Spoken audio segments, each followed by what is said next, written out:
Hey, gang, welcome back to Nopes and Opes. I usually am joined by my lovely co host, Highland, but today we have a newcomer. We have our first ever guest, my boss, a lovely woman that I work with, Jade. Welcome, Jade. Thank you. I'm the first guest. You are the first guest, yeah. So exciting. Yeah. So, well, I thought we'd have Jade on because we've been working with each other now for a little bit, almost like 7 months, something like that. I started in September. Yeah, so about 7 months maybe. 7, 8 months. I don't know, math. But yeah, no, we're gonna chat about all sorts of things today. So excited. Do it. Jade feels nervous. I am. Out the gate, do you have any questions about the podcast? Anything you want to know? Did I establish anything for you? I was gonna say, what kind of things do you normally talk about? So that's the funny thing. So with Highland, he's a very philosophical dude, and sometimes we'll talk about which is fun. Which is fun. Sometimes we'll talk about really philosophical things, but then other times it's just me telling stories about funny things that have happened to me. Right?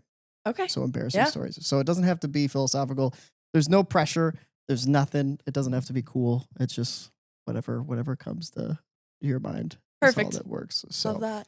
But one thing I did think about talking about that might be a little philosophical, maybe a little vulnerable, is talking about anxiety, which I got to see Jade experience firsthand about a week ago. And I thought that would be kind of interesting to talk about a little bit because I've experienced a lot of anxiety in my life. I had a whole arc of anxiety before you ever met me. I was going to say, because that doesn't seem like something that's not what I think of when I see you. Like when we're at work and everything, you seem like a very chill dude. You even walk around the place like very calm and just like, I'll get to it. Yeah, I never was always that way. So when I used to live in Chicago, for years, I had such bad anxiety, and the way that it manifested was I would just have to go to the bathroom, and it would not be pretty. But like to the point where like I thought I had IBS, like I thought like I couldn't go out and do things. Like if someone was like, "Hey, do you want to go like to this museum?" I would be like, I would be worried about like where the bathroom was and everything. It sucked. But after a long time of working through it, I'm now much better about my anxiety and whatnot, which is nice. So why do you think that you had anxiety like that during that point? Part of it was the person I was dating. But it also was like, so I had this, it's a funny story, but so I actually went to a psychologist. So I tried to figure out like what was going on because I went to multiple different doctors. So I went to someone that is like the gastroenterologist or whatever doctor. And they said my poop was unremarkable. There's nothing going on. And the doctor was like, you should stop stressing so much. And I was like, thanks, doc. Yeah. Then I went to a psychologist and I talked about this story. So this story is funny, but it kind of left an impression on my brain. So when I was, I don't know, maybe in like 7th or 8th grade, my family went to Hawaii. Okay. And so we were at this hotel and the hotel had a pool and whatnot. And you know, like when you're a kid, there's like all these weird family things that you do. So like my family was like, we always wanted to like open up the door to like get the key card and like open the door. We thought it was cool. So like me and just my to the hotel room? to the hotel room. Yeah. We would like take turns at who got to use the key card or whatever. And so it wasn't my turn, but I had to use the bathroom. And so I was at the pool up to my mom. And I was like, Mom, can I get the key card? I had to use the bathroom. And she's like, it's Emmett's turn, Rowan. You have to go ask him.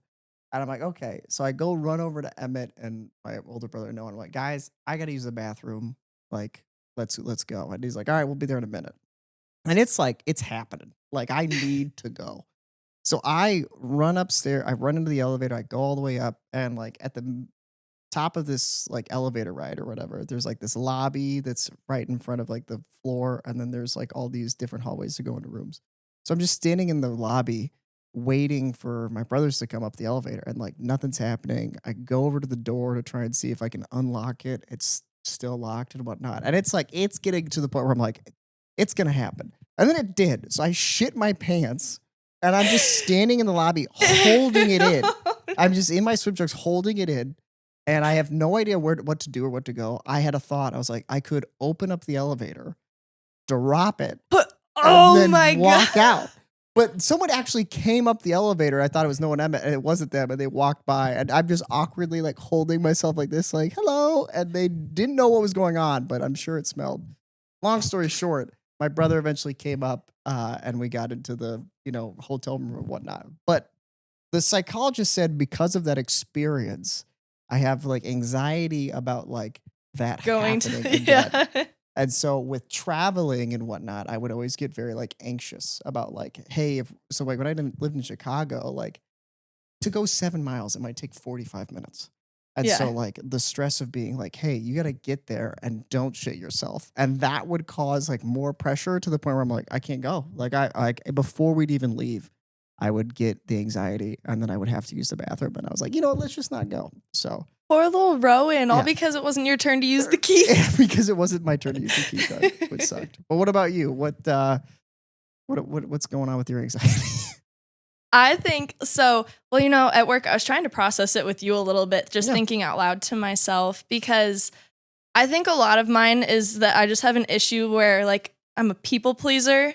And so I want to, Aren't we all? like, I just want people to like me. And the thing too, though, is that I try to act like I don't care. Yeah. And sometimes I do. I'm just like, okay, I don't care. But then like I end up having anxiety about that later because I'm like, oh my God, should I have said that to that person? Or like, did I do something wrong or bad?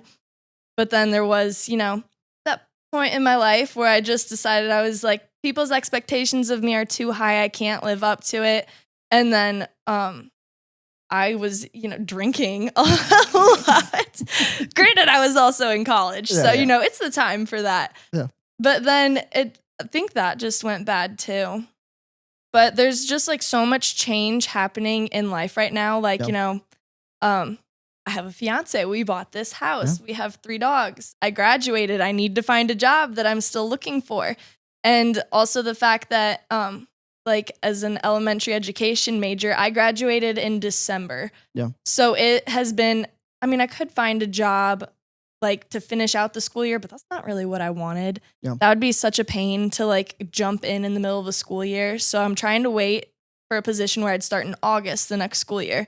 Right. But that's like, how many months is that I've just been sitting around waiting now? Because pretty much all of December and up until now, just sitting, waiting for jobs to be posted, trying to figure all of that out. And it's stressful. I don't think I'd be as stressed if I didn't have bills to pay and like 3 little living beings relying on me. Yeah. Well, I think that'd be let's get a little background into Jade. What's your story? Tell the people what's going on. Because I know you from the bar and whatnot, but I don't know if I know like the intimate details of who you are, really. Which part? What do you want to know? All right. Well, let's just start. Let's go to childhood. No, I'm just kidding. So you're a teacher. What got you into teaching? What made you want to do teaching? A panic attack.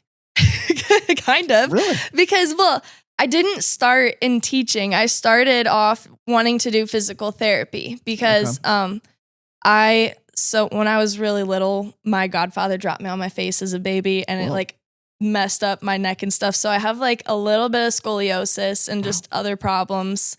Are they still like a problem today, or is it like? Yeah, just went to the chiropractor yesterday. Okay. So, All right. So yeah, it is. That's when my body just starts hurting and whatever. That like at the chiropractor, they have. I want to just call him a massage therapist. I call him my massages because it's kind of what it feels like. But like they'll do that, and then I get everything adjusted, and they tell me, all right, I'll see you in 2 weeks. I'm like, okay. Nice. Okay. All right. But so you wanted to be a physical therapist. I did want to be a physical therapist because of that. Because I had to go through physical therapy. I did 3 different sessions when I was younger, and honestly, I feel like I have a high pain tolerance, and the only reason that it was even noticed that I needed something or something wasn't right is because of my competitive dance and tumbling. Like there are certain things I just couldn't do, and my coach was telling me, she's like, her hips look uneven and my right shoulder's higher than my left. And so I went and got x-rays and looked into all of that. And that's when they started doing physical therapy with me, which was awesome because my tumbling improved a lot. But but I love my physical therapist. I love working out and I go to the gym and do CrossFit and all that stuff. And I was like, you know what? She is kind of living the best life. She's getting a lot of money to hang out and talk to somebody and basically just do these workouts that are going to strengthen different parts of your body to help. I was like, I want to get paid to work out with people. Yeah. So, and physical therapy, that's a lot more than like a trainer is going to make. That's fair. That's fair. Then COVID happened Yeah. while I was in school. And physical therapy. What year of school were you into 2019? Were you a sophomore, freshman, So junior? 2019, I would have started my freshman year of college. Damn. Okay. Yeah. So I'd gone through that. I was like, in high school, I'd done a lot of dual credit things, whatever. So most of my gen eds, I could just kind of like wave out of the way. Yeah. But so then I got into the point where, I was doing all of my labs for my major in physical therapy. And then they're kind of like, all right, see you guys, we're going online. We can't be in person anymore. Have you ever tried to take a lab online? No. It's terrible. I It's can't do absolutely anything awful. online. So they're expecting me to teach myself how to do this and do these labs where normally we are in a lab with, equipment and things to use and all of that. And I just wasn't getting it. Like I wasn't able to teach myself. And then I started to panic because I'd never failed a class in my entire life. I was pretty much a straight A student, maybe a few B's in high school. And then now I like have a D in this lab and the end of the semester's coming up and I could not I was panicked. I was so freaked out. Because a D doesn't even count. Yeah. If I got a D in that class, I have to retake it. Yeah.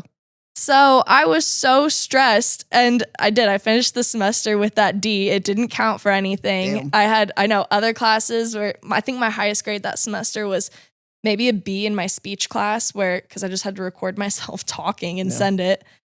But yeah, I was, I know, I was so stressed. And so then I went and cried to my mom and I was like, I can't do this. The entire next semester is also going to be online. And I had 2 more labs in that semester. Damn. So we just started talking about other things I might want to do or be interested in.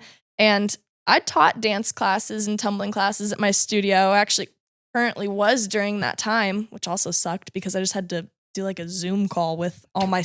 Have you ever done a Zoom call with like 5-year-olds? I can't imagine that would be fun. It was so terrible. That was terrible too, but it's at the same time, like they're so cute. And even if we're not learning dance, they're on there twirling in their basements and just telling me about like what they get to do because they're not in school. So that was fun. And I'd been teaching swimming lessons at my grandma's pool for a few summers. Yeah. And I coached my little sister's cheer team. I'd coached a soccer team. I was like, you know what? I really love hanging out with these kids and teaching them new things. And my aunt's a principal. One of my other aunts is a special ed teacher. So I'd been in the schools helping them out with things before. So I felt like teaching could be fun. Yeah. Yeah. Interesting enough. So when I went to college, I initially wanted to be a therapist. That was like my that was my whole desire. But then I started I had to like sign up for the classes and whatnot because I did like psychology 101 and like 201 and all that stuff. And psychology was cool to me. Why people think about the things that they do, kind of like explaining some of the things. But then they were like, you need to take like anatomy and like biology, and I was like, love biology. Those are 2 classes I could have helped you in. I love that. Yeah, I was not. Well, the thing about Wesleyan specifically is that was like their hardest class was biology 101 because they had a huge nursing program. And so many people would go there thinking they wanted to be a nurse or pre-med. And so like, we're going to make it as hard as possible right out the gate. So just like weed out the weak. Yeah. And I was like, I don't even care. And also I was on the lacrosse team. So there were so many guys on the lacrosse team. They're like, yeah, I'm pre-med. I'm like, okay. They did it for maybe a week. And they're like, yeah, I'm going into business. How like, far did you make it? I didn't even try. I saw that like I had to take biology and I just heard the horror stories of how bad it was. And I was like, nah, I'm good. I don't want to do it at all. So you're part of the week. I'm part of the week. Out. But That's okay. I took a lot of weird classes. Like my freshman year, I took Intro to Chinese History. And it was taught by this professor that spoke fluent Chinese and knew like everything about Chinese history. And so I just learned a shit ton about like different Chinese dynasties. history. Yeah, it was taught. And he was like one of those guys where he didn't use PowerPoints. So he just, you had to take notes. And so like I had notebooks filled with just Chinese history. And so I did actually pretty well in the class, but it was the hardest class I've ever taken. Because so Wesleyan is actually like a pretty, I would say, smart school. So like we had like a freshman orientation. Yeah. And in the freshman orientation, they talked about like what the average ACT score of everyone was. And I was like, oh yeah, let's hear what this is. They're like, our average ACT score of this entire freshman class is 32. And I was like, holy shit. I just was looking around because I got a 24. Okay, you know what's terrible? I don't even know what a good ACT score is. I 36 never is the took it. highest. 36 is the Okay. highest you can get. So a 32 is great. I had a 24. And so they were like, yeah, on average it's a 32. And like basically my first day of this freshman orientation, they were talking about like how hard and tough it was going to be academically. And I was just like, what if I got myself into? Like, I got to get the fuck out of here. But I did okay. So. Did you ever finish school or graduate with any degree in anything? So yeah, technically, I mean, so 2019 happened, COVID happens. I go home for spring break. I never go back. And so in May of 2020, I technically graduated. And my major was design, tech, and entrepreneurship, concentration in entrepreneurship, and I minored in business administration. Now, what that means is you could start a business. Like, it's so broad that I couldn't really get any fun jobs out of college. So, Okay. like, I pretty much just went into sales. I feel like that's something I started thinking about a lot because, like, even with like my little sister, she's going to graduate in December, but Yeah. she can't get she can't be a psychologist until she gets her doctorate. Yeah. So it's like, well, and my parents aren't paying for any more school for her. So I'm like, well, what do you do Yeah. with whatever degree you have now? Well, the hope is you could get like an internship, and that's what I wanted to do because I really tried to work for because we had a bunch of entrepreneurial minded people that were like alumni that like had started companies and became super wealthy and successful. And I was like, yeah, I want to do that. Let me just become super successful and wealthy. And I tried to get internships with them and whatnot, but I never could get like an actual like good internship. Like it was always kind of like, like we'll pay you like dog shit. And I was like, I'm going to live in Chicago and be paid nothing. That's not going to work. And at the time, you know, I was super committed to my relationship. So I was trying to make that work.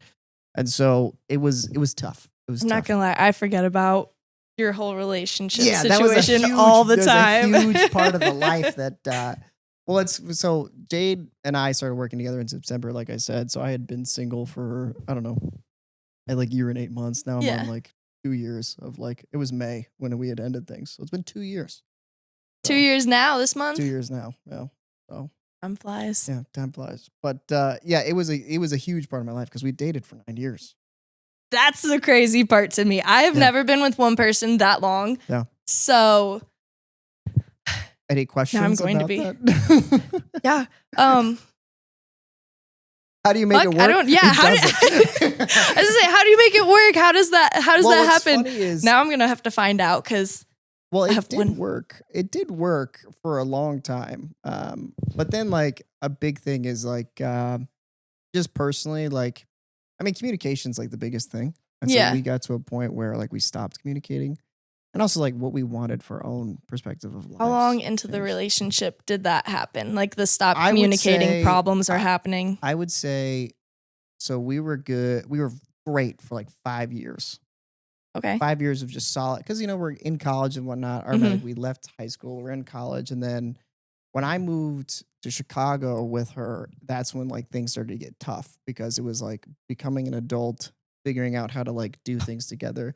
The changes. Yeah, exactly. That's Changes are hard. and so the biggest thing for us was like we stopped talking about things, and it takes two to tango. One of the qualities that she has, and I'm not trying to like blow her up by any means, but she doesn't really articulate her emotions and how she's feeling very well. She would kind of like run away from that. So it would take me kind of like trying to pry it out of her to be like, what are you feeling? Like, what's going on? But then at the same time, like, I didn't want to feel like I was constantly being like, let's have a deep emotional conversation. yeah. Right now. Do you know what I mean? So Yeah. there's like that dynamic of like trying to figure out how she's feeling. And she also was the type of person, like, I knew she would never leave me. Like, she would never be like, hey, this is not working. Like, let's go. So at the Yeah. end, I brought it up like, hey, it's okay if it doesn't work out. And then it just was like, open the door. And then we just had like a super deep, long conversation. And that's when like we had decided that things weren't going to work out. It was just better off not happening. Yeah. Well, and it just like when you start dating so young, you know, like you really start to change Yeah. over like the span of like 7-9 years. And I think one of the things for her that kind of like I found out after the fact was she always thought she had to be like this specific version of someone. And then eventually she just like now is like completely different than the way she used to be.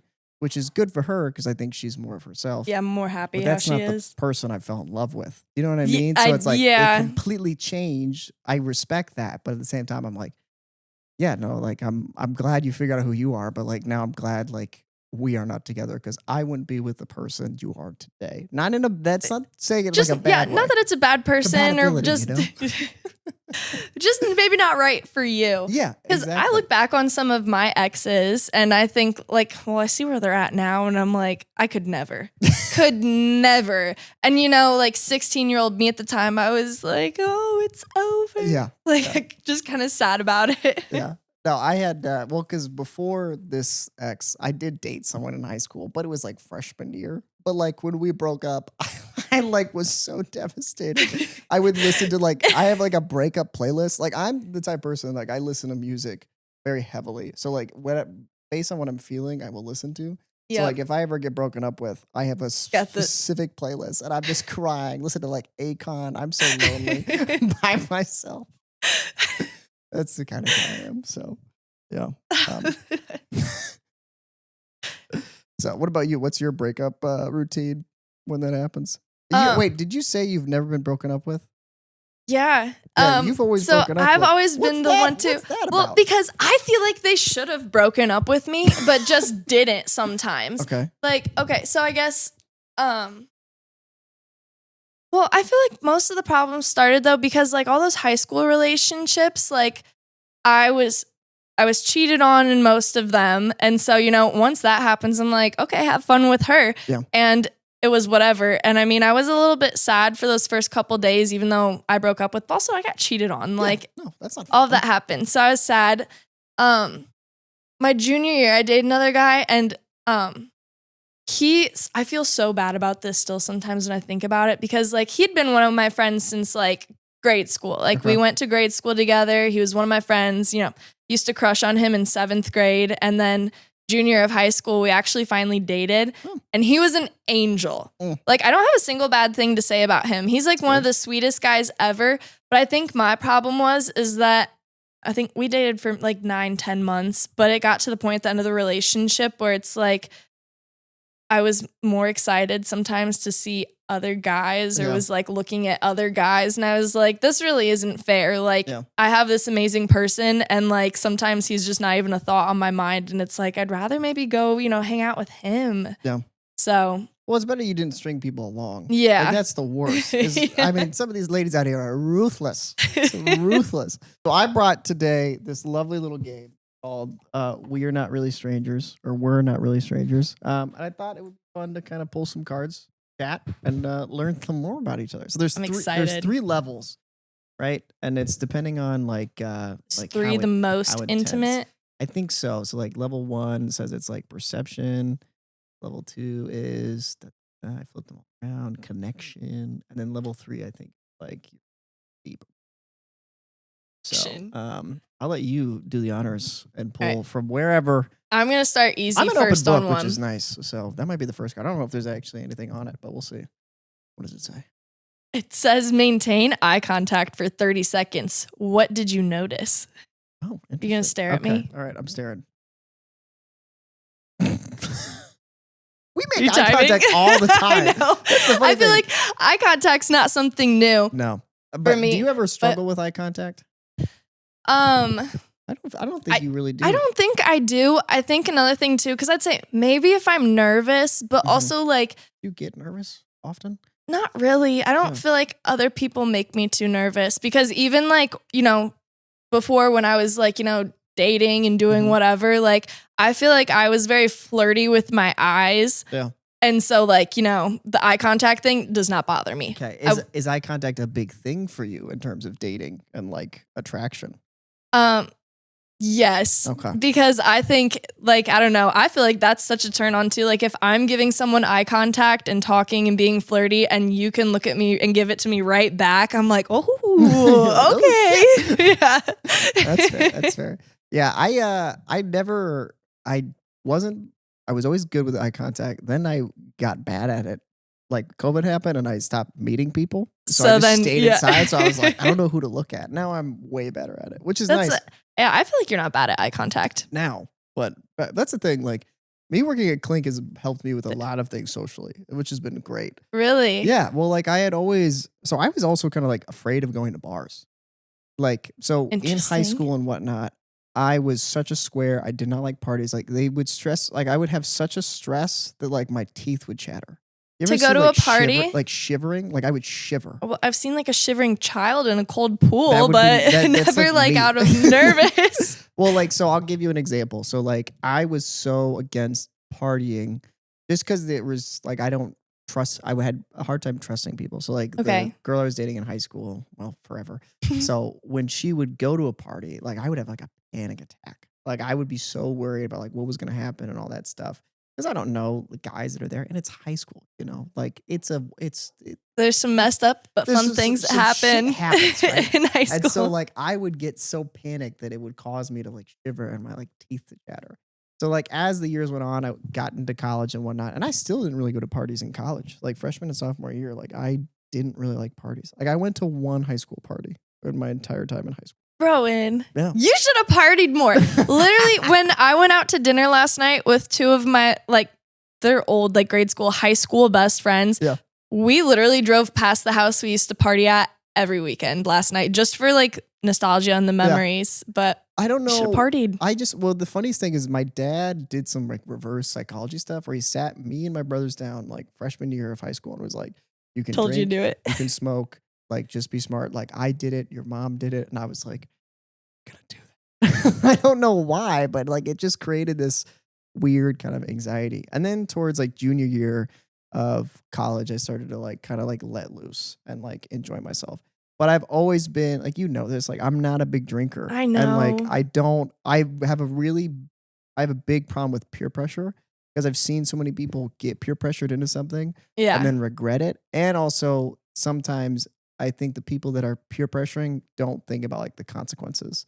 So anytime I'm around someone, like for instance, like if I'm smoking weed, I will offer like, hey, if you want to smoke weed, like you can, but there is no pressure. Like I'm not trying to make you do it, but I like to be like the safe guy. That's like, if you're gonna do it, he's the guy to do it with. Because Yeah. I'll be like, all right, take 2 hits, chill out. Like I'll make you some snacks and whatnot. Like some people are like, Oh, I needed you probably around me in high school Yeah. because I'm not a big smoker, never really was. Actually, smoking, like how people, they get like all mellow and the stereotypical way to think about it is just like, chill with the A munchies and stoner, yeah, everything. Yeah.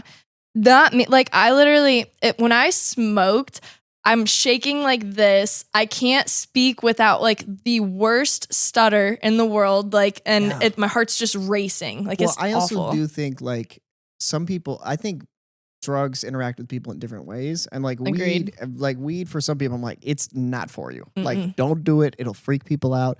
And I also like, even if I smoke weed, like I say nonsense. Like, I don't think I'm like very much there. Like I'm a goofy Yeah. idiot. That's pretty much what happens. So, all right, my turn. Your turn. All right, I'm gonna just go Go in the middle. Just fucking see what's going. Oh, this is lame. What is my body language telling you right now? You look pretty chill, Yeah, that's lame. relaxed. That's lame. All right, let's go deeper. Go to the second level because I can't tell like if the first one is like getting to know someone. All right, aha. This is not anything. This is a reminder. It says reminder. What? Reminder. Be more interested in understanding others than being understood. Thanks, dude. That didn't help. That's not a question. I want a question. Wild card. Both players write an embarrassing fun fact about yourselves. Play a game of rock, paper, scissors. Loser must reveal. Why don't we just... Right? An embarrassing fun fact. Well, why don't we just do... I'm just going to say it. Yeah. We can just for it. go into it. Do you have one? Well, I was asking you, so if you have one, we'll go into it. I don't know many things embarrassing about you. I feel like I'm not embarrassed super easily. So that's... Hard. Yeah. Because there's a lot of things. I feel like that's part of it. Because, like, me trying not to care what people think about me. I want people to like me, but also if I want to do something, I'm going to do it. And I don't necessarily care that much about how it looks for other people. That dynamic of you. Isn't that weird? I I just don't get it. But I used to be that way too. Like I was a huge people pleaser. Like Yeah. one embarrassing thing that I do that's people pleasing to the max is someone will be like, "Have you seen this show or have you listened to this artist?" And I will say yes, When you have even it. though I've never seen it or heard of it. And I'm like, all the time, just because I want to fit in with them. It makes no fucking sense. It's like, Rowan, just say no. Like I have actively had to work in becoming more of an adult of being like, no, I haven't seen that. I'm not gonna lie, I have done that before. I think it's more maybe with like music or an artist or something where they're like, Yeah. you know, oh, have you listened to their music? And in my head, I'm like, who the fuck is that? But Yeah. I'm like, yeah. And they're like, really, name some of their songs. I'm like, well, I don't really know song titles. You're like, you put me That's on the what spot like it's that. like, oh. Yeah. So, well, I think I told you this, but something embarrassing. Well, I'm not actually embarrassed by it, but like I took hip hop classes when I was younger. Did I Did tell I you that? know that? I didn't think I know that. I've told someone at the bar. I think I might have told Reva or something. It had to have been. But yeah, I when definitely, I if I was- knew that, we'd be dancing at the bar. When I was younger, I took hip hop classes because I really loved to dance. Like I wanted to do it like professionally when I was younger. Really? But like hip hop and everything. But the thing that sucked is that in Peoria, there's like no great places for it. Yeah. And the dude who like would run it would always like go out of business. So he just would move locations. Then I'd go to that location.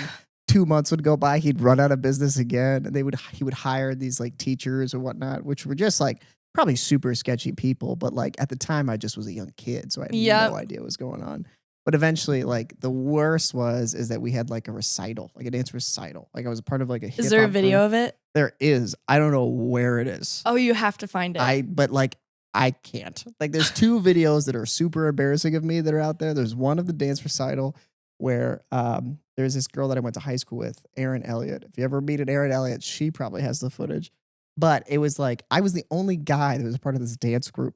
So it was like me and a bunch of girls. And like I had like a solo where I'd like dance in the middle and they like ran around, or not ran, but like kind of dance around me while I was dancing. But the thing is like it was like there was also like ballet, like it was a huge dance recital with like all different types. So it was really weird. And then the other video is I used to do like plays and stuff in like middle school. And I was Christopher Robin and I like opened the show like for one of the plays. Like, I would love to see your acting, all of that on stage, because some of those are the. But I was like, my brothers went and saw it and they were like, you sounded so different, because I was nervous, but like I literally opened the show. Like the curtains were down. I like came out on the stage. I sat on the edge of the stage with like a fake Winnie the Pooh. And I would like talk to it and pretend it was speaking back to me. And there was a spotlight on me. And then like the rest of the show was just like, you know, whatever musical or whatever. And I got to be like a tree. But I like had to start the show. And I was like, Sitting there Jesus talking Christ. to a teddy bear. Yeah, it was awful. So yeah, those are like the 2 most like embarrassing like childhood things I could think of. Oh, you know what? It was because I actually in a speech class in high school one time we had to like tell stories and whatever. And so I guess it doesn't come to mind as much anymore, but I was like almost died one time because I was so embarrassed. We were at a water park. Okay. I think I was probably like 12. And you know those ones where it's like a surf simulator where you jump on the board and it's like the water pushing up into a wave. Well, I wanted to try it so bad because like part of me, I've always just wanted to learn to surf. And I was like, well, heck, I'm just going to do this. Yeah. Well, let me tell you, I got really good at it on my stomach. Like, Okay. you know, just on your stomach doing that. Next step is kind of like all fours or on your knees and whatever. Yeah. Well, once I got to the point where I was like, I'm going to try and stand up. I ate it. Absolutely ate shit.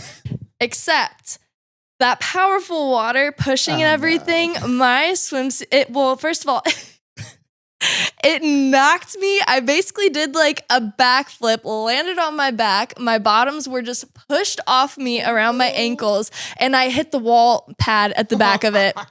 And then I'm just like sitting there struggling. Have you ever tried to just like quickly put on a wet ass swimsuit? No. It doesn't go on fast. Yeah, that's fair. That's fair.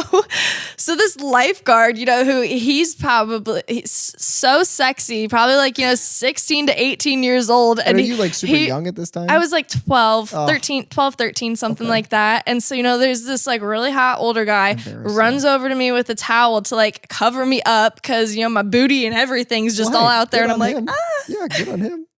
I know. Well, I appreciate him for that, but also it was so terrible. And then I left. This was like in Wisconsin, one of those water parks that's Okay. attached to the hotel, kind of, you know. Yeah. I went straight back to the hotel room. I didn't go back to that water park the rest of the trip. It makes sense. I did not go back. I was mortified. Yeah, that would be tough. Yeah, I've never had like my bottoms or anything like ever come off, which is nice. So I've belly flopped Not in front of fun. people, but I've never. No. So I actually have. So I swam in high school, and this is not necessarily embarrassing, but one of the things I hated the most is like I would wear a Speedo. And not a lot of guys are like comfortable wearing Speedos, but I was like, I didn't give a shit. Right? So I would wear a Speedo. And the worst thing is that at Richwoods, they took all the stalls doors off in the guy's bathroom. No. And so like the connecting locker room to the bathroom was the guy's basketball team. So like I would go use the bathroom and like they would get out to go like to a game and I'd be like, you know, just there taking a shit with like nothing on.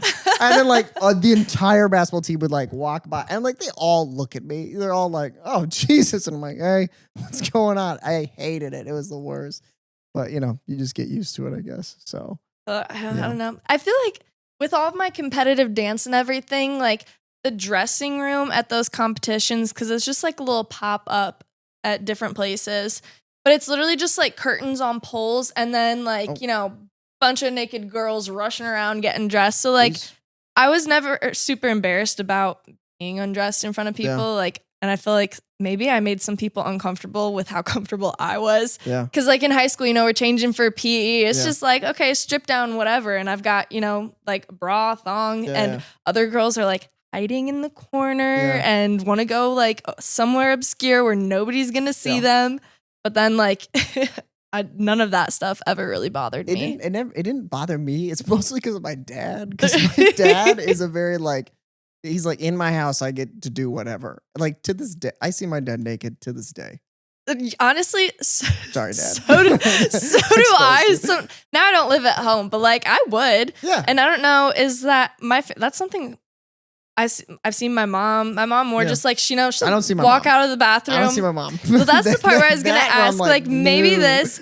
I mean, well, so, you know, we're girls. My mom, she'll take a shower and then would just walk to her bedroom and it's like a second. I'm like, oh, whatever.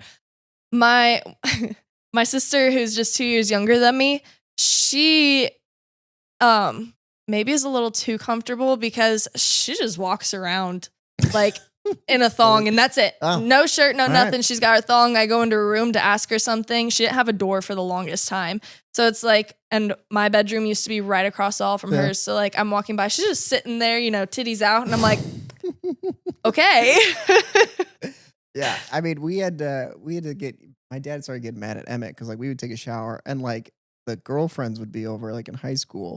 But Emmett wouldn't just like run downstairs naked, but he just would have a towel on.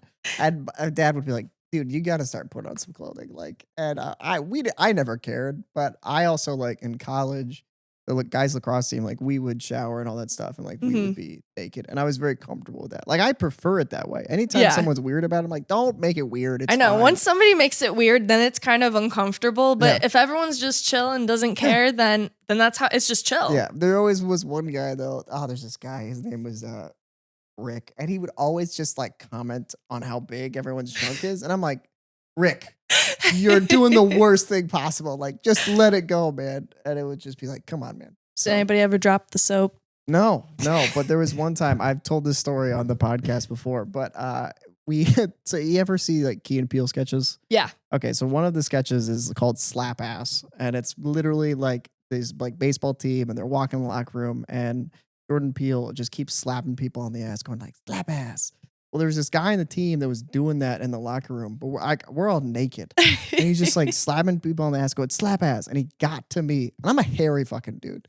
And so he got to me, he went, ugh, and then walked to the next guy and then slapped his ass, but did not slap mine because I'm a hairy man. So, yeah. No, but no one ever like dropped the soap or anything like that. That was not a thing. That's prison. It's not. No, it can still happen. Let me tell you, Kareem gets nervous when he drops the soap if we're showering together. Oh God. You're like, what's gonna happen?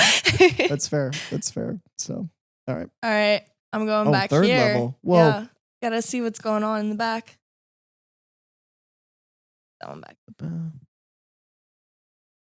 What do I need to hear right now?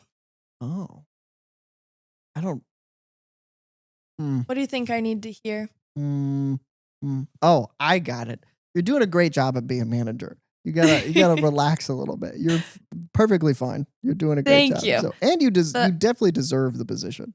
Like you are the most capable. You are the best with customers. Even though if police show up, not the best. no, I don't But talk to the with police. customers, like your ability to like talk to them, and also like I remember the first time I walked into the bar, I had so like Jade is the first person I ever talked to because I walked in just randomly, just trying to see if I could apply. And you were so nice and sweet, and I was like, I hope she's single. I thought you weren't. I was like, ah. But it was genuinely like your ability to be so kind and sweet, like out the gate, is incredibly impressive. That I am jealous of it because Oh, thanks, I don't do a Rowan. good job of it. I'm kind of a dick to people, and I'm like, I need to be better. Well, I feel like you're doing better, but also I feel like sometimes maybe it's with you. Like you're not necessarily a dick. It's just your face and like the nonchalantness of Yeah, stuff. that's That's fair. why like the one time when I said smile, it's like you didn't say anything bad. Like Yeah. welcome in folks and whatever. Yeah. And you were very nice, but your face was like this. My And face, I was just like, oh, smile. yeah, my face did not read that I wanted That you were everyone to be happy to there. have them Yeah. there. So, but I am trying to get better. Like Saturday was great. Like I told you earlier. Yeah. Like, well, that was mostly because like I had 3 different groups of people that are like regulars that are coming in that I like Mhm. started to kind of be friends with. Like one of them invited me to the pool party. Like it's Was like, it those guys that were sitting kind of by like the server no. side So area those of 2 it? guys are my buddies from high I was school. gonna say, I So felt like it seemed like you knew them I well. know them, right? But then Morgan, Taylor, and Vincent. Morgan's the one that's a hairdresser. Oh, you know what? So Reva and I were watching you because we're like, look at Rowan with this girl inside right now. We're like, he's getting I was it. just talking about it. And we were watching you outside on the patio through the window. Okay. Which it's probably a good thing you didn't look over, otherwise it would have been awkward because it's like you inside talking to this girl and us. We were literally just standing out there staring. Oh, that's nice. So no, We were it rooting was for all ya. it was all friendly and whatnot. But yeah, they invited me to this like pool party, and I was like, oh, cool. And like it's been so fun, deep, vulnerable spot for Rowan. In Minnesota, I had like no friends. Really? Kylan was my one friend. And same thing with Chicago. Like the person that I was dating at the time was my only friend. And like I just didn't branch out. Like I I was gonna say, is that because you didn't try and put yourself out there to meet new people? I mean, or yes, for sure. But Okay. also like I have so it's an episode on the podcast, but I really struggled. So the lacrosse team never really accepted me. Like they never thought I was funny, never thought I Hmm. was fun to be around. And because I didn't party, they kind of like ostracized me. Yeah. So like freshman year, I was friends with a few of them and whatnot, but then they'd be like, Rowan, let's go out. And I'd be like, nah, like I'm okay. Mhm. They're also all single lacrosse guys looking to hook up. I was in a committed relationship. I had no interest. I was like, I'm good. They Yeah. actively tried to get me to break up with my girlfriend multiple times. And I'm like, guys, I've been dating this girl for like 5 years. It's not like I've been dating her for a year. Yeah, Like, I'm it's like, not really going anywhere. Like, no, I had plans. And so that really like upset me. And so I had gotten like burned a lot by people in college. So I started to like have really big trust issues, mhm. with people. And then when I was in Chicago, it's COVID.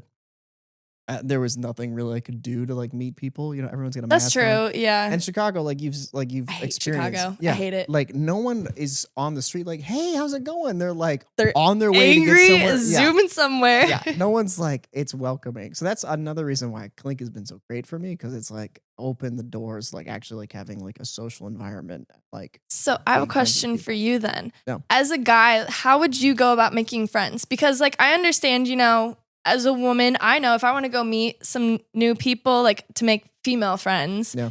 I have like my whole plan for that. But I'm like, well, what does a guy do? Well, so when I first started at Clink, it was all women, Yeah. pretty much. Like Chris worked there, but like Sort of. still barely. So it was Yeah. like all you girls, you guys all have been friends for a while. You guys all kind of know each other from Notre Dame and whatnot. Mhm. So it was like a big clique. And so I was very cognizant of like, Rowan, don't fuck this up. Because like if you are mean to any one of these girls, they're gonna ostracize you and you're gonna be out of here immediately. So my strategy was like do nothing. Like I was very laid back. Not until now have I feel like I fully kind of like let my personality come out. Because like when I Yeah, first started, I was very reserved. you were. Because like I'm a goofy person and I like to tease people, but I don't do that out the gate because I tried doing that in the past and it really didn't work for me. Like people just kind of get like weirded out or they think I'm either being a dick or a bully or something like that. And it's like, no, like I like to like give people hard time. Just like fuck around. Yeah, Yeah, give you right? shit. And also, like, it's way different between girls and guys. Like, for instance, with Riva, like, I can just kind of like shit on him in a way. Like, I can just make fun of him straight to his face, and Yeah. he like he takes it and he thinks it's funny, which is nice. With some of you girls, like some people on staff are very sensitive. You're not someone that's sensitive, so like I can Yeah. tease you, but there's also like figuring out like the right moments when you can and whatnot. Like when you're stressed and like feeling very overwhelmed. Not the time for me to like come in and say some, shitty thing. But if it's relaxed and whatnot, we can like mess around and be, like flirty or whatever it is. So that's been fun. But like making guy friends for me has been hard. That's the I feel toughest like thing. it is harder for guys, but I just don't understand.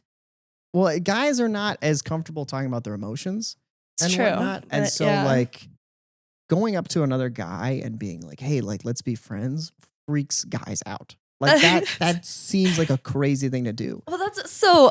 I wonder too. Does it ever? Do you think it comes off like in like a creepy, flirtatious way? Because like I could go up to some girl and be like, we should hang out. We should go do this. But like Kareem's told me, he's like, I can't just go up to a guy and ask him to hang out. Like that's weird, or he's gonna think I'm hitting on him.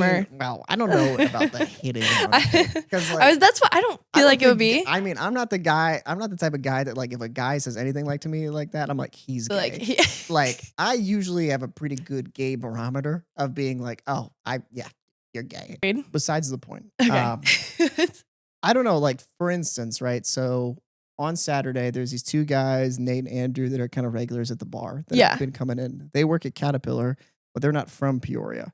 One of them's from Ohio, one of them's from Texas. And so they've been coming in for the past like few months and whatnot. And I kind of like chat with them and all those things. Yeah. But then I figured out they weren't from Peoria, and then I actually like really got to kind of know them. What the fuck are you doing here then? Like, what do you I think? always wonder that too. When people aren't from Peoria, Yeah. what are you doing in Peoria? And then I figured out they work for Cat. I'm like, okay, a job and whatnot. But then I started telling them about myself, like Jukebox Comedy Club and all that stuff. And they got like excited about that. And so that's what kind of led to like more of a conversation. But then this Saturday, we were chatting and whatnot, and they were talking about like going out and all that stuff. And I was like, well, hey, next time you guys go out, like let me know. And I gave him my phone, and like he put his phone number in it, kind of like what I've done with trying to get girls' numbers. So there is like a little level of like where it's like similarities. it's similar, but like you just can't think about that. So, well, I have done a way better job of like, so for a while, I was so focused on like, I need to get a girl's number. I need to like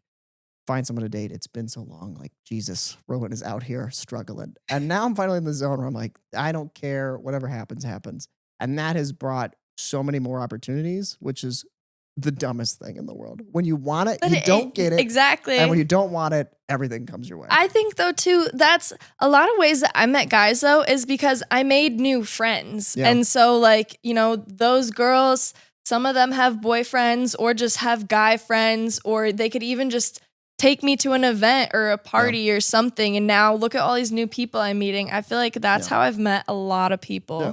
Well, I thought the same thing, but all you girls at the bar, all of your friends in a relationship. Well, Like, they are, yeah. no, but like seriously, when I worked at this bar, everyone was not single. And it was like, wow, this is insane. Literally the first day I started, that's when Drew got engaged. I was like, Jesus, Oh my man. God. I was like, what is happening right now? Yep. So, yeah, Everybody everyone's nailing in it down there. But Yep. it's all good. Well, have you seen how cute we are? Can't blame these guys. Yeah, no, You gotta I understand. You're all very beautiful, attractive women. But it's also frustrating when I hear, I also hear stories that I'm like, why are you dating this person?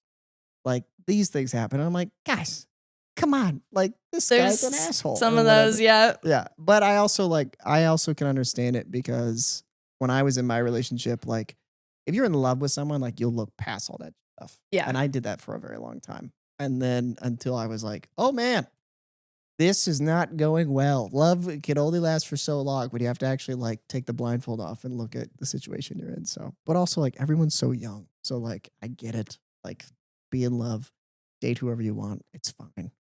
You'll figure it out. That's another thing that I feel like I stress about though, is that like we are young, but at the same time, like we're really not. If I don't, Kareem and I will get married next year, and then like I kind of want to have kids right away because I do not want to be like that old ass parent sitting at my children's high school graduation. It is also different because from a woman's perspective, like there is like a biological clock on like how safe it is for you to have kids. You know, if you're like 34 trying to have kids, like it could be very dangerous. Yes. Right. And so like I understand that. I am in the perspective of like I can have kids whenever. See, I just feel like I'm still a kid. Yeah. I'm still a kid. I shouldn't be having kids yet, but it's the time everybody else around me is having kids. I'm like, well, shoot, should I do that soon? Yeah. Maybe. Yeah, I'm very like it's been interesting. I've had such a like from like 22 to 25 almost felt like it didn't happen. I felt like that part of my life was like a blur. Frozen almost. And now I feel like I'm a 25-year-old. Unfortunately, I'm 27. And like that's, Rowan, pushing 30. I'm pushing having the experience I had with my relationship, having that all blow up, and like I had an entire life that I thought was gonna happen. Like I thought, like I was gonna be married, I was gonna have kids. Like this person was such a huge part of it. To have that all kind of like unravel and not work out gave me such a perspective of like, oh, like what you think at such a young age is gonna be the rest of your life could not be. And it's also been way more freeing for me. Like I feel like I've been through a divorce and I'm 27. So like for the dating world, I feel like I'm in a great spot. How old were you when you got engaged? I believe I was 25. 25? Maybe 24. Okay. 25 or 24. It's all kind of a blur now. Like try to, like push that out of my life. It's just gone in the past. Yeah, well, there's a few things like why we got engaged, which is kind of unfortunate. Like I did feel pressured to, like just as like a relationship standpoint. If you were dating someone for 5-7 years, you'd be like, what are we doing, dude? Are we going to get engaged? Like what's going on? Right. And so I got to that point where I was like, I had a decision to make when I decided like COVID happens. I was actually originally supposed to move to Dallas, Texas to work for AT&T, like this corporate business like project or whatever. And then you didn't because of COVID? COVID happened. And so they just did like remote work because they're like, we're not going to have you move out here. Because it was like, it was supposed to be really cool. Like I was supposed to move into like this housing that had all of the same people from it. And I would meet a bunch of people and then we would like rotate and then get like relocated to the West Coast, East Coast, like and travel around. It was a really cool program, but COVID completely ruined it. So it was all over Zoom. It sucked. And at the end of the 4-month program, if you went into the program, right, you have to do 2 years after it at whatever job. If you broke the 2-year like contract, you'd have to pay them. I think it was like $18,000 because that was like the equivalent of the training we went through. Oh boy. So at the end of the 4 months, I had a decision of like, you can either go, and I was supposed to be relocated on the West Coast, but I tried to get it changed because I was like, hey, COVID's happening. I don't know what's going on in the world. Like I'd rather be closer to my family, and whatnot. And so when I tried to change it, they were like, no, you've selected the West Coast. Like at the end of the 4 months, you will be relocated to the West Coast, like somewhere. It could be anywhere in California. It could be Seattle, whatever. And I was like, I don't want to do that. And so I decided to quit that job. And I had the decisions like, Rowan, you have 2 things. You can figure out what you want to do and like live at home, or you can really like dedicate yourself to this relationship and like try and make it work. I chose to dedicate myself to the relationship. So I moved into Chicago with her and whatnot. And then that's when like just a lot of things started to like unravel and a lot of resentment and whatnot because my ex, the job she was in, she was a special ed teacher, deaf and hard of hearing, and she hated her job because she got a full ride to ISU to do it. Hard job. Yeah. I subbed a day in a class like that and it felt like an eternity. Yeah. And imagine doing it over Zoom for a Chicago public school for 2 years. Like, I mean, absolute just, and she wasn't happy. No. And so imagine like she would get done with work, come home, be miserable, and then like would just want to not talk to me.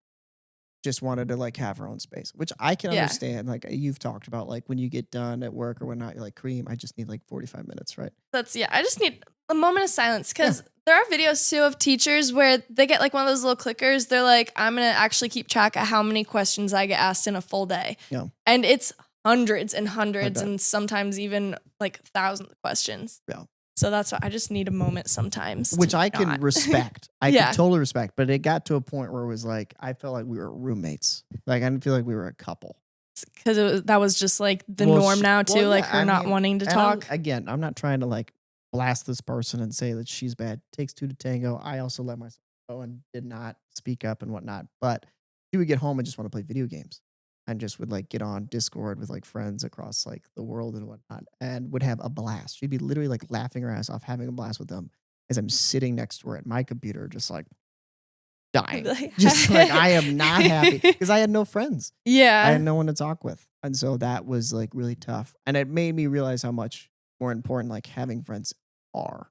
Because I thought for a while I was very like, I got my girlfriend. That's all I need. And now I'm like, fuck that. I But need as many people More as I people to can. talk to. Well, that's what even so. Because I absolutely love Kareem, and Yeah. he is my best friend. Everything, but like, I don't go out with friends too often. Maybe more now than I used to. Yeah. But sometimes I just need that too. Maybe someone that's not him, or to talk to about other things or things that like maybe he just doesn't understand. Yeah. But I feel like I have Kareem trained pretty well to certain things. good. Because was it you I was talking to about like sometimes I need to come home and I want to be dramatic about something. Oh, Like, we've not talked about this. Okay, there's times where I just want to be dramatic and be like, oh my God, I can't believe this happened. Guess what they said? And he's Mr. Reasonable over here trying to give me like a solution. And I'm like, no, wait. I kind of already have a solution figured out, but for like these next 15 minutes, just be dramatic with me. Okay. So sometimes when I complain, he knows that if I'm coming to him to complain, I don't want a solution right away. If I want a solution, I ask him like, hey, this happened. Like, what should I do? Or how should I go about it? Yeah. But if I just start like going off, he knows now. He's like, oh my God, are you like, what?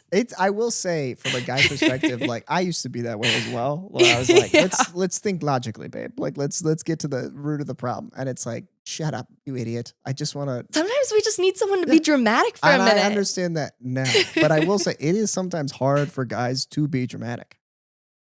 I don't know what I don't know, and I'm not saying that in like a bad way, but like I've gotten better at it. But the thing is I've had actually situations where like I'm so dramatic that people like I had one time where I was out with this group and this girl was telling a story about how she was in the military. She never knew about drugs, like ever in her entire life. Didn't know about drugs. She like didn't think that they worked. She like had heard about them. It was like a legend to her. And she's like, they don't actually do anything. And she was deployed in Amsterdam.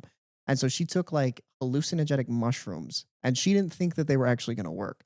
And the entire time she's telling me this story, I'm like, are you kidding? I'm like so flabbergasted by this story. I would be Exactly. shocked. And I made her feel like I was judging her because I was like, what? That's insane. And I was trying to like build it up for her. Yeah. Because that's what I've learned. And she was totally like, she stopped telling the story because she thought I was judging her. And I was like, no, there's no judgment. I was just kind of hyping you up a little bit, but oh well. So, but that is something I've done with a lot of you girls at the bar. Because like you got like there's drama that happens with customers, and then there's drama that happens in your personal lives. Mm-hmm. And I've gotten to the point where I'm like, Rowan, you don't know fucking shit. You don't know anything. Don't try and give anyone advice on like what they should do. I've had moments where I do, but it's only on things like I know. Like when you were talking about like, oh, I need to do my resume. I was like, hey, you should go to the business center. Like, they'll help you. Which I did. And that helped a lot. Yeah. Which honestly, so maybe something I wasn't super involved in like college. I feel like not in my school, but I feel like part of that's because like I went to school here. Yeah. And so I had like, my family, hometown friends and everybody. And I was more involved in things going on that had absolutely nothing to do with school. Yeah. So like things like the business center. Yeah. Well, didn't even think about it. I was like, we have one of those. well, my parents made me very like. So one thing I learned in entrepreneurship is I was big on connections. Like I'm really good at networking. I fucking crush at that.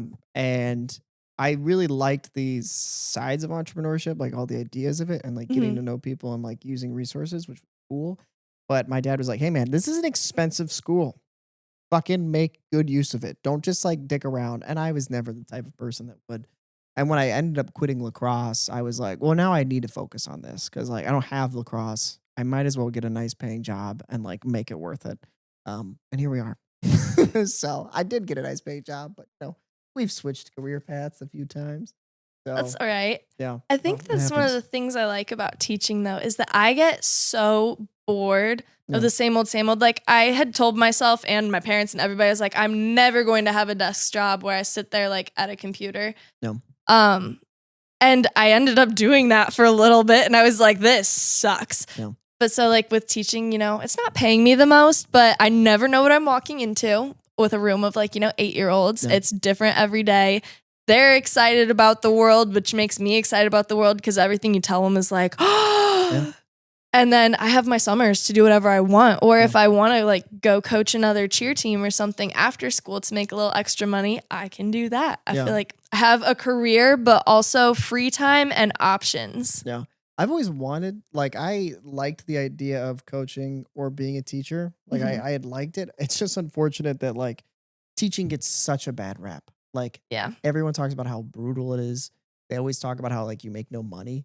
And so it's like, Which no one's pitching it well. I don't know what they're talking about. I think people just like to complain because I do think that teachers they're not paid that much, but the way some of these teachers talk about their job, like like my student teaching and everything, I was there with you. Like I see how your day's going. It's not that bad. Mhm. At some of these schools, I Yeah. can't talk for all of them because I've also been in schools where I've had chairs thrown at me and cussed out by children.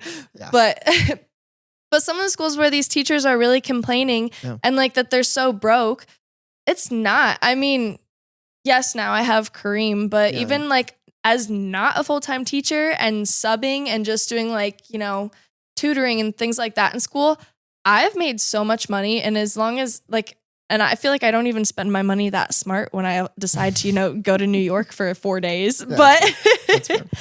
but I've never struggled yet. Even Yeah. before I had Kareem, and now like we bought our house and everything, and It's I feel coming, like Jade. I You still have have. time. You have time to Well, struggle. maybe it's because I haven't had children yet, so we'll That's just fair. keep putting that one on the Yeah, back burner. yeah. But right now, everything like we're planning the trips that we want to take. We have a house. We Yeah.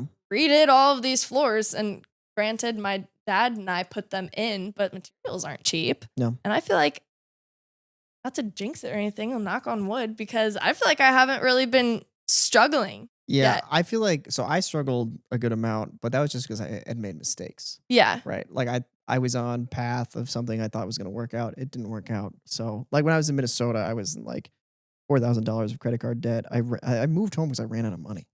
That's why I moved back to Peoria Fair enough. because I got fired from my construction job, which sucked. I was getting paid $40 an hour. You got fired? I I got didn't know you fired. got fired. I got fired. But it was so what happened is that I was like the foreman. So I was the guy that was like running the show and whatnot. So basically like the manager. And I got to a point where like I negotiated that I would be getting paid $40 an hour, which was great. But then basically the guy who owned it wanted to hire two people for the price of one. So he hired two guys for like $20 an hour and basically was like Rowan. And it was just on a random Friday. Like I was supposed to come in and we'd been working for we'd like the winter had ended. Well, it didn't really end, but we were in February. We were starting to work. I'd been working for like 2 months. And then on a random Friday at like noon, I was like, hey man, like let me know where the site is. He's like, yeah, I will. And then he called me. He's like, hey, I gotta let you go. And I was like, any specific reason? And he was like, it's just business. And I was like, all right. So 2 people to replace one, and Yeah. he could pay the same amount between both of them. Yeah. And so It's a good business move, but I Yeah, mean, it totally makes sense. There's no bad blood between me and the guy who used to own it. I really appreciate it. And like, I met Highland and started this podcast all from that. So like there's no bad blood. But my whole plan was like when I ended things with my last relationship, I had basically dropped like $5,000 in like 1 month because I had to get a new apartment, security Ugh, deposit, I had yeah. to fix my windshield, get a bed, get a couch. Like I had to get all these things and move and all that crap. So I lost like all of the savings that I had. And then, because, when I was in Chicago and whatnot, we tried saving a good amount, but we saved together. So when we decided to split up, I was like, hey, we'll just split it down the middle. Like our savings will just split because we had a joint bank account and everything. So like that's when I struggled is because I made I mean not necessarily a mistake, but like, you thought one thing was gonna happen, And you it had to pivot. yeah. And so That's what I still have my own bank account. Kareem yeah. and I will not have a joint one until after the wedding. Yep. Good call. Good call. Good call. So but you learn. Yeah. So, but that's the thing. I'm glad that I've had all these experiences because now I have such a better understanding of what it's like, which is nice. So that way, when I do it again, I won't fuck up. So it does. I feel like it sucks so much that it works that way. But all of the times where I've made like really big mistakes or just completely fucked something up, that's when I've learned the most. Honestly, Yeah. sometimes doing things well, I'm like, I just still question too, like, am I even doing this well? Am I learning anything from this? Yeah. I feel like I don't notice it. If something is going well, I'm like, just kind of in la la land. Yeah, Like, I don't know what's going well, I on. was talking to Riva. He was all upset because his race didn't go that well. And I was like, Yeah. man, you learned way more from your failures than your successes. Yeah. So, and then I was like, quit being a pussy. And he started laughing. I was like, yeah, there we go. I know. I felt bad too because I'm sure everyone had already talked to him about it, and I asked him, and it was. It's unlike. He related it to CrossFit terms. He's like, imagine going to squat and you don't have your 25, so you just put the 50s on. And I was like, what? You're like, okay, I guess. So I was like, so it went bad? He's like, yeah. Okay, that's fair. Yeah. No, and I told him, so like I did comedy that week and I bombed. Like last Did week. you? Oh yeah, it was bad. It was not good. Because like I've been going a lot recently and it's been going well, but this last week I just like was not getting any laughs. And I was like, here we are. So, but that happens. Yeah. Like, that happens all the time. Part of it. Yeah. So Good for you. I don't think I could ever do stand up. I think really don't people think I think it's could. way worse than it actually is. Especially if you go to the jukebox because it's not to shit on all of them, but it's a bunch of degenerates. Like it's just people that are just trying to make it. And so that way it makes me feel better about it. Cause when I tried doing it in Chicago when I was living there and it went terribly. Cause like the people that actually like did it were actually kind We're of good at it. Yeah. And I was going up there like, please find me funny. And I put so much like emphasis and pressure on it that it just did not do well. And now I have such a more laid back approach that it's nice. So There you go. I think the part where it's like, because it's like a conversation with yourself almost in my mind. That's how I think about it. Yeah. And my conversations with myself are not funny. They're not. I guess that's fair. I think my conversations with myself, I guess, are funny. At least I hope so. Sometimes I make myself laugh, but it's more because I'm thinking about, like when you have a conversation with someone and then like 20 minutes later, you're like, oh, I should have said this. One of my favorite moments from us working together was when me and Megan were working and you're like, I found a quarter. And me and Megan were like, oh. And you just started giggling. And we're like, what? And you're like, you guys did not give a shit about my quarter. That was so funny to me. It made me laugh so much. See, that's the kind of stuff that's funny. But okay. All right. I think that's it. All right. How'd you feel? Perfect. How'd you feel about your first one? Honestly, it wasn't that bad. It was fun. I like just talking to you too, Okay. getting All to know things. Good. Glad. All right. Well, gang, thanks for watching. You can't really find Jade anywhere. Do you want to plug some social media? Nope, I'm No, good. no, you're good. Okay. All right. Well, thanks for watching, gang. If you want to check us out, we're on Spotify, YouTube. Book is available